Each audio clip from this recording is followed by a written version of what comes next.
আসসালামু আলাইকুম। ওয়ালাইকুম আসসালাম জি, রাহমাতুল্লাহি। আপনার নামটা একটু বললেন। আমার নাম হচ্ছে মুক্তার। ওনার নাম হচ্ছে মোহাম্মদ মুক্তার। তো উনি হচ্ছে প্রবাসে ছিল দীর্ঘদিন, কুয়েত, তাই না? জি জি। উনি হচ্ছে কুয়েত প্রবাসে ছিল দীর্ঘদিন, বিদেশে ছিল। তো ওনার সাথে আমি যাচ্ছি হচ্ছে এখন বিলের মাঝখানে। এই যে দেখেন, আমি এই যে রাস্তা থেকে উঠলাম, এই যে এখান থেকে উঠলাম, আমি যাচ্ছি হচ্ছে বিলের মাঝখানে ওনার সাথে মাছ ধরতে। ঠিক। দেখা যাক আল্লাহ তাআলা কি রাখছে ভাগ্যে, তাই না? ইনশাআল্লাহ। ইনশাআল্লাহ তাআলা। তো উনি হচ্ছে দীর্ঘদিন প্রবাসে ছিল, কুয়েতে অনেক বছর প্রবাসে ছিল। 1997 সালে গিয়েছিল উনি কুয়েতে। তো অনেক দিন প্রবাসে থাকার পরে এখন উনি দেশে অবস্থান করতেছে। তো ওনার এক ছেলে এখন আছে কুয়েতে, বর্তমানে ওনার বড় ছেলে কুয়েতে আছে, তাই না? জি। এইদিকে হচ্ছে কিছু শিকারী মাছ ধরতেছে। কি অবস্থা ভাই, পাওয়া গেছিল পরে কিছু? হ্যাঁ, পাওয়া যায় না। আপনাদের আজকে পুঁটি মাছের রাশি নিয়েছেন।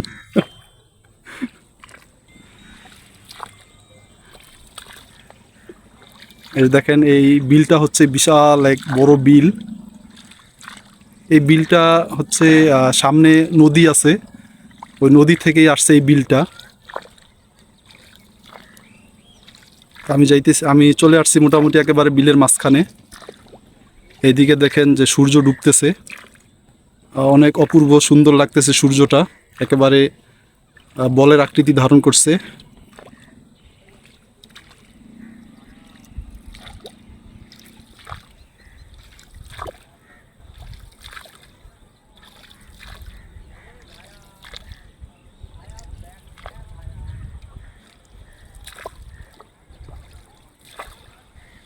আমরা মোটামুটি চলে আসছি বিলের অনেক মাঝখানে।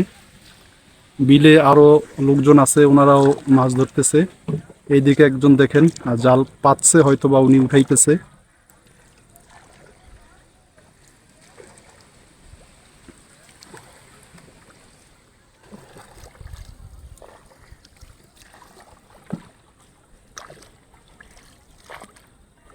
এই বিলটার ওই পারে অনেক শিকারী বড়শি দিয়ে মাছ ধরে।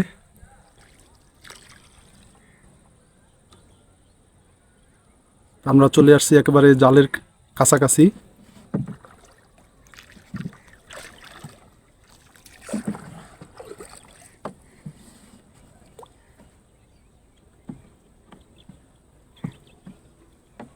এই যে দেখেন, জাল উঠানো হচ্ছে। দেখা যাক ওনার ভাগ্যে আজকে কি মাছ আছে।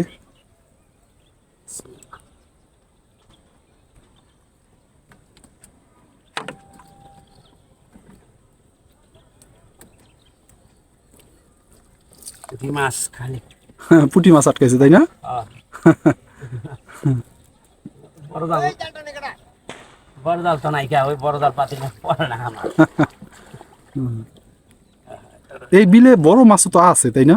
আছে কিন্তু পড়ে না। ওগুলো অনেক চালাক। আপনি যদি আরো এক মাস আগাইতেন না, হ্যাঁ, মাছ পড়ছে, বড় মাছ পড়ছে। বড় মাছও পড়ছে, তাই না? বড় মাছ পড়ছে।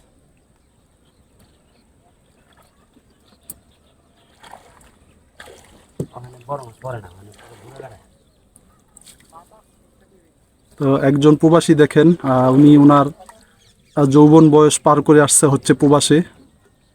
তো এখনও ওনাকে সংসারের তাগিদে, জীবিকার তাগিদে এখনও কষ্ট করতে হয়। কারণ পরিবারের যে দায়িত্ব, এই দায়িত্ব থেকে আমাদের হচ্ছে এড়ায় চলার কোনো সুযোগ নাই, তাই না? যতদিন বেঁচে আছি পরিবারের দায়বদ্ধতা থেকে বাঁচার কোনো সুযোগ নাই। ততদিন পর্যন্ত করতেই হবে ইনশাআল্লাহ। হুম। এই যে দেখেন, এইদিকে হচ্ছে একজন জাল উঠায় নিয়ে আসছে।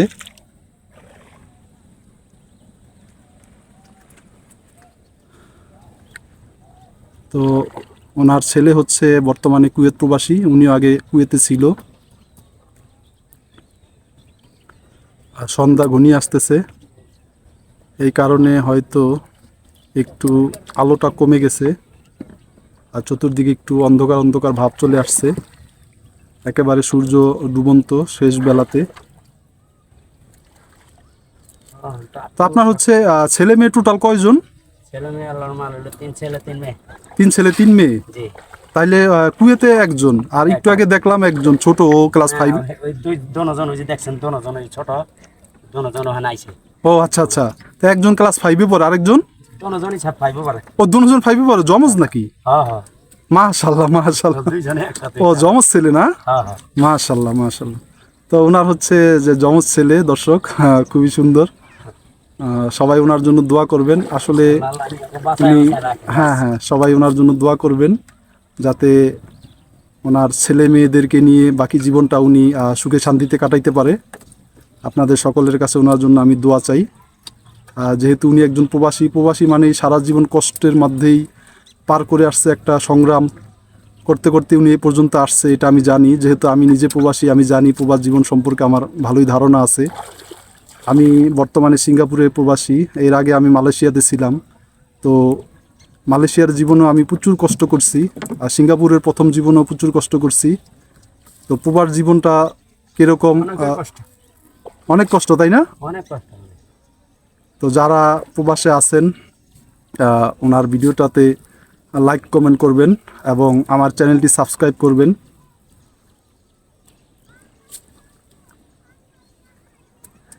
আপনাদের বেশি বেশি লাইক কমেন্ট আমি কামনা করি, এবং যারা ভিডিওটি নতুন দেখতেছেন অবশ্যই চ্যানেলটি সাবস্ক্রাইব করে আমার পাশে থাকবেন। আপনাদের সহযোগিতা আমি কামনা করি, আপনাদের সকলের ভালোবাসা ও সাপোর্ট চাই আমি। দেখেন এই এলাকাটা কত সুন্দর। এটা হচ্ছে যে এই রেল লাইন, আমার সামনে ওদিকে দেখা যাচ্ছে যে একটা রেল স্টেশন, এটা একেবারে নতুন করা, এটা এখনও চালু হয় নাই। কিন্তু এখান দিয়ে এই রেল লাইনের উপর দিয়ে হচ্ছে যে দক্ষিণবঙ্গে রেল চলে, রেল চলাচল করে, কিন্তু এই স্টেশনটা এখনও চালু হয় নাই।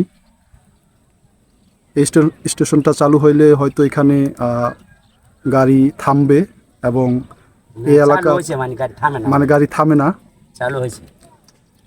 তো এখানে যদি রেলগাড়ি থামে হয়তো এই এলাকার পট পরিবর্তন আরও অনেক দ্রুত হবে। দেখেন এই এলাকাটা একেবারে প্রাকৃতিক,